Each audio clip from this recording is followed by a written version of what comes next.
नमस्कार, मी प्रशांत फाटक. आज वैशाख कृष्ण दशमी शके 1948 सादर करत आहोत ठाणे वार्ता. पाहूयात काही ठळक घडामोडी.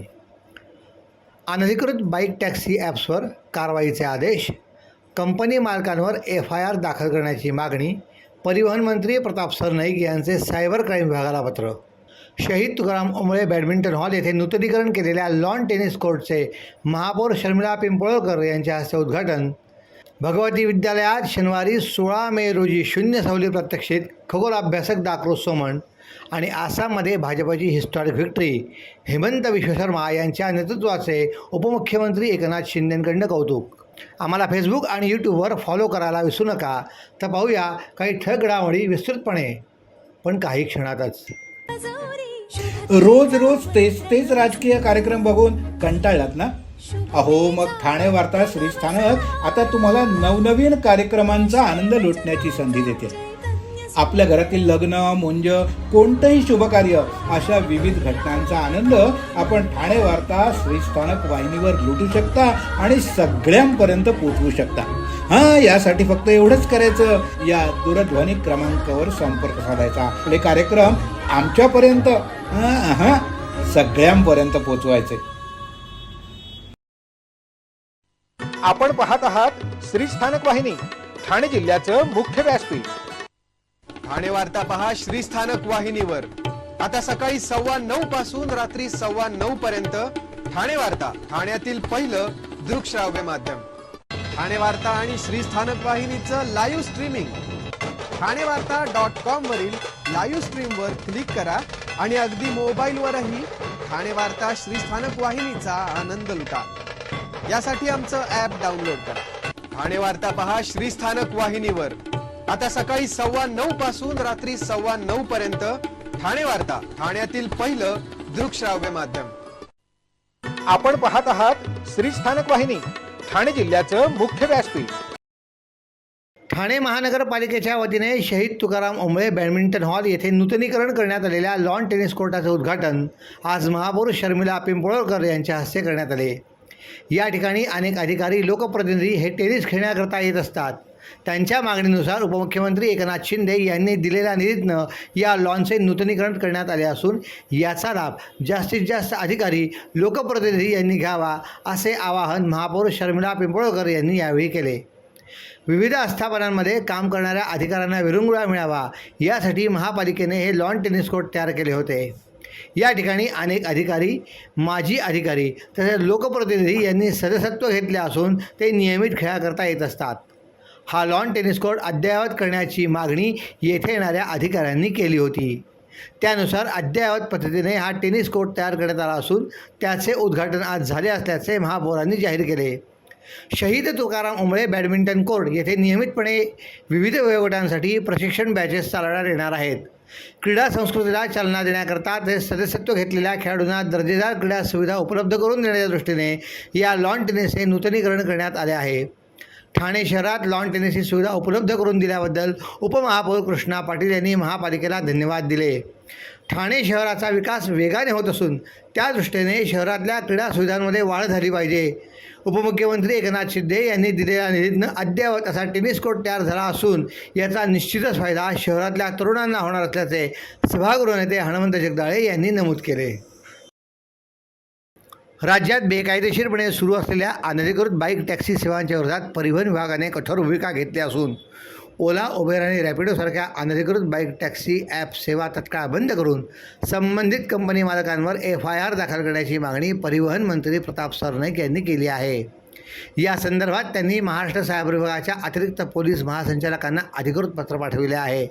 तसेच परिवहन आयुक्तांनी देखील अशा आशयाचे पत्र सायबर क्राईम विभागाला दिले आहे. राज्यात गेल्या काही महिन्यांपासून विविध ॲप्सच्या माध्यमातून कोणतीही वैध परवानगी, शासन मान्यता किंवा परिवहन विभागाच्या नियमांचे पालन न करता प्रवासी वाहतूक सुरू आहे.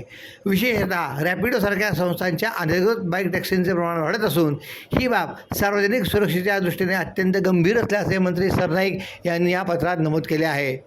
या अनधिकृत सेवांमध्ये प्रवाशांच्या सुरक्षिततेची कोणतीही हमी नसून चालकांची पडताळणी, विमा संरक्षण, महिला सुरक्षाविषयक उपाययोजना तसेच आपत्कालीन प्रतिसाद यंत्रणा अत्यंत अपूर्ण असल्याचा आरोप त्यांनी केला आहे. त्यामुळे नागरिकांच्या जीवितात गंभीर धोका निर्माण होण्याची शक्यता असल्याचे पत्रात नमूद करण्यात आले आहे. बाईक टॅक्सीचा अपघातातून मुंबईतल्या मुलुंड गोरेगाव लिंक मार्गावर एका महिलेचा दुर्दैवी मृत्यू झाल्याचे त्यांनी त्या पत्रात नमूद केले आहे. या प्रकरणी नवघर पोलीस ठाण्यात FIR दाखल केल्याची बातमी पत्रात देण्यात आली आहे. तर विविध पोलीस ठाण्यांमध्ये अशा प्रकारच्या घटनांची नोंद होत असल्याचंही त्यांनी स्पष्ट केले. सायबर क्राईम विभागाकडे करण्यात आलेल्या मागण्यांमध्ये अनधिकृत बाईक टॅक्सी ॲप्सच्या ऑनलाईन संचालन तत्काळ बंद करणे, संबंधित ॲप कल्पना चालक आणि व्यवस्थापनाच्या विरोधात माहिती तंत्रज्ञान कायदा व मोटार वाहन कायद्यानुसार कठोर कारवाई करणे तसेच कंपनी मालकांवर गुन्हे दाखल करण्याचा समावेश आहे. मराठी विज्ञान परिषदेतर्फे शनिवारी 16 मे रोजी दुपारी 12 वाजता ठाणे नौपाडा येथील भगवती विद्यालयाच्या पटांगणात शून्य सावलीचे प्रात्यक्षिक दाखविले जाणार आहे. यावेळी खगोल अभ्यासक डॉ. सोमण आणि नाद माणगे याविषयीची सविस्तर माहिती सांगणार आहेत. विज्ञानप्रेमींसाठी हा कार्यक्रम विनामूल्य आहे. शाळेच्या दप्तरासोबत वेदनांचे ओझे घेऊन जगणाऱ्या बदलापुरातल्या त्या चिमुरडीच्या आयुष्यातला अजूनही संघर्ष संपलेला नाही. राज्य हादरवून टाकणाऱ्या घटनेनंतर 2 वर्षे उलटली तरी न्याय आणि पुनर्वसनाची प्रतीक्षा कायम आहे. मनसेने सरकारला जाब विचारल्यानंतर अखेर प्रशासनाला जाग आली असून सरकारने तिच्या शिक्षणाकरता काही पावले उचलत गेल्या 2 वर्षांची ते चालू वर्षाची शाळेची फी भरली आहे. मात्र जाहीर करण्यात आलेली 10 लाख रुपयांची आर्थिक मदत अद्याप कागदावर असल्याने कुटुंबियांमध्ये नाराजी आहे. आदर्श विद्या मंदिरमधल्या घटनेनंतर राज्य सरकारकडून पीडित मुलीच्या पदवीपर्यंतच्या शिक्षणाची जबाबदारी उचलण्याची घोषणा करण्यात आली होती. मात्र प्रत्यक्षात शाळेकडून शुल्काकरता सातत्याने पाठपुरावा केला जात असल्याची माहिती समोर आली होती. या पार्श्वभूमीवर मनसेचे सरचिटणीस संदीप पाचंगे यांनी पुढाकार घेत स्वतः 32,000 रुपयांची थकबाकी भरली आणि उपमुख्यमंत्री एकनाथ शिंदे यांना पत्र लिहून प्रशासनाच्या भूमिकेवर प्रश्न उपस्थित केले. यानंतर शिक्षण विभागाने हालचाली करत थकीत शुल्काचा भरणा केला. तर 2 वर्षांच्या शिक्षणाकरता प्रस्तावही तयार करण्यात आल्याची माहिती शिक्षणाधिकाऱ्यांनी दिली. तरीही घटनेनंतर जाहीर करण्यात आलेली 10 लाख रुपयांची आर्थिक मदत अद्याप मिळालेली नाही. फी भरली हे स्वागतार्ह आहे, पण मुलीच्या भविष्यासाठी आणि पुनर्वसनासाठी जाहीर केलेली मदत अजून का मिळालेली नाही असा सवाल पीडितेच्या पालकांनी उपस्थित केला आहे. न्यायालयीन प्रक्रिया सुरू असतानाच मदतीकरता सरकारी कार्यालयांचे उंबरठे झिजवावे लागत असल्याची खंतही त्यांनी यावेळी व्यक्त केली. रोज रोज तेच राजकीय कार्यक्रम बघून कंटाळलात ना? अहो मग ठाणे वार्ता श्रीस्थानक आता तुम्हाला नवनवीन कार्यक्रमांचा आनंद लुटण्याची संधी देते. आपल्या घरातील लग्न, मुंज, कोणतंही शुभकार्य अशा विविध घटनांचा आनंद आपण ठाणे वार्ता श्रीस्थानक वाहिनीवर लुटू शकता आणि सगळ्यांपर्यंत पोहोचवू शकता. यासाठी फक्त एवढंच करायचं, या दूरध्वनी क्रमांकावर संपर्क साधायचा. आपले कार्यक्रम आमच्यापर्यंत सगळ्यांपर्यंत पोहोचवायचे. आपण पाहत आहात श्रीस्थानक वाहिनी, ठाणे जिल्ह्याचं मुख्य व्यासपीठ. ठाणे वार्ता पहा श्रीस्थानक वाहिनीवर. आता सकाळी 9:15 पासून रात्री 9:15 पर्यंत ठाणे वार्ता, ठाण्यातील पहिलं दृकश्राव्य माध्यम. ठाणे वार्ता आणि श्रीस्थानक वाहिनीचं लाईव्ह स्ट्रीमिंग ठाणेवार्ता.com वरील लाईव्ह स्ट्रीमवर क्लिक करा आणि अगदी मोबाईलवरही ठाणे वार्ता श्रीस्थानक वाहिनीचा आनंद लुटा. यासाठी आमचं ॲप डाउनलोड करा. ठाणे वार्ता पहा श्रीस्थानक वाहिनीवर. आता सकाळी 9:15 पासून रात्री 9:15 पर्यंत ठाणे वार्ता, ठाण्यातील पहिलं दृकश्राव्य माध्यम. आपण पाहत आहात श्रीस्थानक वाहिनी, ठाणे जिल्ह्याचं मुख्य व्यासपीठ. महाराष्ट्र राज्याचे उपमुख्यमंत्री एकनाथ शिंदे यांनी आसाममधल्या भाजपच्या ऐतिहासिक विजयाबद्दल जनतेचे आभार मानत हेमंता विश्व शर्मा यांचे विशेष अभिनंदन केले. हेमंता विश्व शर्मा दुसऱ्यांदा मुख्यमंत्रीपदाची शपथ घेणार असून त्या शपथविधी सोहळ्यासाठी शिंदे उपस्थित राहण्याकरता गुवाहाटीमध्ये दाखल झाले आहेत. आसाममध्ये भाजपने 102 जागांवर विजय मिळवत ऐतिहासिक विजय संपादन केला आहे. यावर प्रतिक्रिया देताना शिंदे यांनी आसामच्या जनतेने विकासावर विश्वास ठेवत भाजपला भरघोस समर्थन दिल्याचे सांगितले. हेमंता विश्व शर्मा हे डायनॅमिक आणि व्हिजनरी नेतृत्व आहे. त्यांच्या नेतृत्वाखाली आरोग्य, महिला सक्षमीकरण, जनकल्याणाच्या योजनांनी मोठे यश मिळवले असेही त्यांनी यावेळी सांगितले. शिंदे यांनी प्रधानमंत्री नरेंद्र मोदी यांचेही अभिनंदन केले. पंतप्रधान नरेंद्र मोदी यांनी सबका साथ सबका विकास हा विचार देशासमोर ठेवला. भारताला आर्थिक महासत्ता बनवण्याचा संकल्प त्यांनी केला असून देशाला प्रगतीपथावर नेण्याचे काम चालू आहे असंही त्यांनी सांगितले. तसेच केंद्रीय गृहमंत्री अमित शहा यांच्या रणनीतीचे कौतुक करत शिंदे यांनी अमित शहा यांची चाणक्यनीती पश्चिम बंगालपुढे आसाममध्ये यशस्वी ठरली असे सांगितले. त्यामुळे भाजपला मोठे यश मिळाल्याचे सांगितले.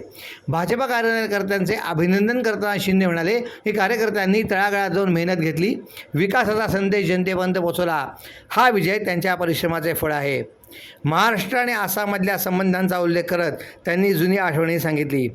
4 वर्षापूर्वी आम्ही याच रेडिसन हॉटेलमध्ये होतो. त्यावेळी आसाम सरकारने आम्हाला मोठी मदत केली होती. त्यानंतर महाराष्ट्रात महायुतीचे सरकार स्थापन झाले असे शिंदे यांनी यावेळी सांगितले. ठाणे महानगरपालिकेच्या नागरी आयुष्यमान आरोग्य मंदिर अंतर्गत कार्यरत असलेल्या 50 BMS वैद्यकीय अधिकाऱ्यांनी गेल्या 10 महिन्यांपासून थकीत असलेल्या PBIसाठी आज बेमुदत काम बंद आंदोलन पुकारले होते. मात्र आमदार संजय केळकर यांच्या मध्यस्थीनंतर आणि प्रशासनाने 14 तारखेपर्यंत निधी उपलब्ध करून देण्याचे आश्वासन दिल्यानंतर हा संप तात्पुरता स्थगित करण्यात आला आहे. महानगरपालिकेच्या 15व्या वित्त आयोगाअंतर्गत शहरात 64 आरोग्य केंद्रे कार्यान्वित आहेत. तेथे सेवा बजावणाऱ्या डॉक्टरांना दरमहा 25 रुपये मानधन आणि 15,000 रुपये PBI इन्सेंटिव्ह दिला जातो. मात्र ऑगस्ट 2025 पासून एप्रिल 2026पर्यंतचा इन्सेंटिव्ह अद्याप मिळालेला नाही. SNS स्पर्श या प्रणालीमध्ये राज्यस्तरावरनं निधी उपलब्ध न झाल्याने सुमारे 35 लाख रुपयांचे देणे थकीत आहे. वेतन वेळेवर मिळत नसल्याने अनेक डॉक्टरांनी आर्थिक ओढाताणीमुळे नोकरीचा राजीनामा देण्यास सुरुवात केली आहे. ही बाब अतिशय गंभीर असल्याचे सांगत आज 40 ते 50 आरोग्य केंद्रातल्या डॉक्टरांनी एकत्र येत प्रशासनाविरोधात निदर्शने केली. घटनेची दखल घेत आमदार संजय केळकर यांनी तातडीने प्रशासनाला सूचना दिल्या. त्यानंतर उपायुक्त मनीष जोशी, नगरसेविका माधुरी मेटांगे, अजित मोरे यांच्या उपस्थितीत डॉक्टर प्रतिनिधींची बैठक पार पडली. या बैठकीत कर्मचाऱ्यांचा अपुरा पुरवठा, सेवा सुविधा आणि थकीत वेतनांवर सविस्तर चर्चा झाली. प्रशासनाने स्पष्ट केले की शासनाकडे निधीकरता पाठपुरावा सुरू असून 14 मे 2026पर्यंत हा निधी प्राप्त होईल. या आश्वासनानंतर डॉक्टरांनी संप मागे घेतला आहे. पावसाळ्यापूर्वी शहरातल्या नालेसफाई मोहिमेला वेग देत ठाणे महानगरपालिका प्रशासनाकडून विविध भागांमध्ये साफसफाईची कामे सुरू करण्यात आली आहेत. मात्र या कामांदरम्यान काढण्यात येणारा नाल्यातला गाळ आणि कचरा रस्त्याच्या कडेला टाकला जात असल्याचे नागरिकांना मोठ्या प्रमाणात त्रास सहन करावा लागत आहे. कळवा पूर्व येथील स्टेशन रोड परिसरात सध्या नाल्यातनं काढलेला गाळ आणि कचऱ्याचे ढिगारे मोठ्या प्रमाणात साचलेले दिसून येत आहेत. दुर्गंधी, डासांचा प्रादुर्भाव आणि अस्वच्छतेमुळे स्थानिक रहिवाशांमध्ये नाराजीचे वातावरण निर्माण झाले आहे. या कचऱ्यामुळे परिसरात रोगराई पसरण्याची भीती व्यक्त केली जात आहे. कळवा स्टेशन रोड हा अत्यंत वर्दळीचा आणि महत्त्वाचा मार्ग मानला जातो. या मार्गाने दररोज शेकडो नागरिक आणि प्रवासी ये-जा करत असतात. मात्र रस्त्याच्या कडेला टाकण्यात आलेल्या गाळाच्या ढिगाऱ्यामुळे पादचाऱ्यांना तसेच वाहन चालकांना अडचणींचा सामना करावा लागत आहे. काही ठिकाणी दुर्गंधीमुळे नागरिकांना नाक दाबून प्रवास करावा लागत असल्याचे चित्र पाहायला मिळत आहे. स्थानिक नागरिकांनी प्रशासनाने हा प्रश्न गाळ उचलून परिसर स्वच्छ करावा अशी मागणी केली आहे. पावसाळा तोंडावर असताना साफसफाईच्या कामामध्ये योग्य नियोजन करण्याची गरज असल्याचे नागरिकांनी सांगितले आहे. रोज रोज तेच राजकीय कार्यक्रम बघून कंटाळलात ना? अहो मग ठाणे वार्ता श्रीस्थानक आता तुम्हाला नवनवीन कार्यक्रमांचा आनंद लुटण्याची संधी देते. आपल्या घरातील लग्न, मुंज, कोणतंही शुभकार्य अशा विविध घटनांचा आनंद आपण ठाणे वार्ता श्रीस्थानक वाहिनीवर लुटू शकता आणि सगळ्यांपर्यंत पोहोचवू शकता. यासाठी फक्त एवढंच करायचं, या दूरध्वनी क्रमांकावर संपर्क साधायचा. आपले कार्यक्रम आमच्यापर्यंत सगळ्यांपर्यंत पोहोचवायचे. अहो, आपण आपलं घर स्वच्छ, सुंदर, नीटनेटकं ठेवतो ना, मग आपण आपल्या शहराच्या बाबतीत उदासीन का? आपलं शहर स्वच्छ, सुंदर आणि नीटनेटकं ठेवणं ही आपली जबाबदारी आहे, हो ना? मग उचला फोन आणि विना परवाना होर्डिंग्स, बॅनर्स कुठे दिसले तर 1800-222-108 या टोल फ्री क्रमांकावर कळवा किंवा 750-6946-155 या भ्रमणध्वनीद्वारे आपली तक्रार नोंदवा किंवा महापालिकेने तयार केलेल्या स्टार ग्रेड ॲप्लिकेशनद्वारे आपली तक्रार नोंदवा. त्याची दखल त्वरित घेतली जाईल. लक्षात घ्या, आपला छोटासा सहभाग आपलं शहर स्वच्छ, सुंदर आणि नेटनेटकं बनवू शकतो. जसं आपलं घर तसं आपलं ठाणे शहर. आपण आपले कार्यक्रम अथवा बातम्या आम्हाला ठाणेवार्ता@gmail.com या आमच्या ईमेलवर कळवू शकता. ठळक घडामोडी शेवटी पुन्हा एकदा. अनधिकृत बाईक टॅक्सी ॲप्सवर कारवाईचे आदेश. कंपनी मालकांवर FIR दाखल करण्याची मागणी. परिवहन मंत्री प्रताप सरनाईक यांचे सायबर विभागाला पत्र. शहीद तुकाराम ओंबळे बॅडमिंटन हॉल येथील नूतनीकरण केलेल्या लॉन टेनिस कोर्टाचे महापौर शर्मिला पिंपळकर यांच्या हस्ते उद्घाटन. भगवती विद्यालयात पटांगणात शनिवारी 16 मे रोजी शून्य सावली प्रात्यक्षिक. खगोल अभ्यासक दाखरू सोमण. आणि आसाममध्ये भाजपची हिस्टॉरिक व्हिक्टरी. हिमंता बिस्व शर्मा यांच्या नेतृत्वाचे उपमुख्यमंत्री एकनाथ शिंदेंकडनं कौतुक. या होत्या ठाणे वार्ता. आपली एखादी बातमी बघायची राहून गेली असेल तर आपण आमच्या ठाणेवार्ता.in या आमच्या संकेतस्थळाला किंवा आमच्या फेसबुक पेज तर यूट्यूब चॅनलला अवश्य भेट द्या. तर पुन्हा भेटू पुढील बातमीपत्रात फक्त श्रीस्थानक वाहिनीवर. धन्यवाद.